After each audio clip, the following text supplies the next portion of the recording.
दरम्यान यशोदा गायकवाड या वृद्ध महिलेनं म्हणजे आपल्या आजीनं स्वतःहून घर सोडल्याचा दावा त्यांच्या नातवानं एबीपी माझाशी बोलताना केला. पाहूया तो काय म्हणतोय.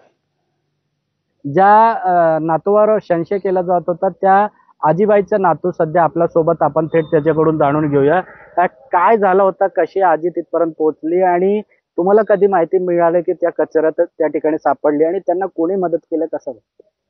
ज्या दिवशी सर ही बातमी मला कळाली त्या दिवशी सकाळी मी 6:30च्या आसपास मी कामाला निघालो होतो. तर त्यावेळी ती घरीच होती. पण नंतर मी जेव्हा कामावरून आलो तेव्हा माझ्या मुलाला मी विचारलं की बाळा आजी कुठे आहे रे. तर त्यांनी सांगितलं की आजी दुकानात जातो म्हणून सांगून गेली.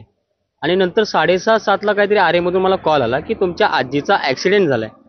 तर आम्ही ते ऐकताच लगेच आम्ही तिकडे आरेला गेलो. मग आरेला गेल्यावर तिथं साहेबांनी मला सांगितलं की असं असं झालंय. त्यांना आम्ही कुपरला ॲडमिट केलंय.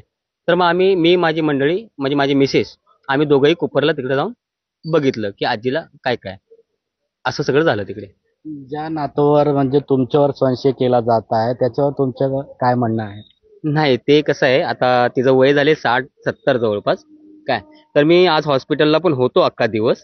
तर तिला मी विचारलंच होतं की आजी काय कसं काय काय झालं काय. ते पोलीस बोलतात की नातवानी सोडली. मी तुला कधी सोडली ग. तर नाही, ती म्हणे की माझा मोबाईल पण चोरलाय, कोणतरी होता मला मारत होता.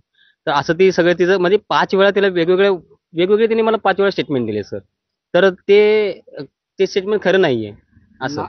माहिती मिळाल्यानंतर ते स्वतः रुग्णालयात आहेत कुपरमध्ये जाऊन आजीबाईच्या उपचारासंदर्भात विचारपूस केली आहे.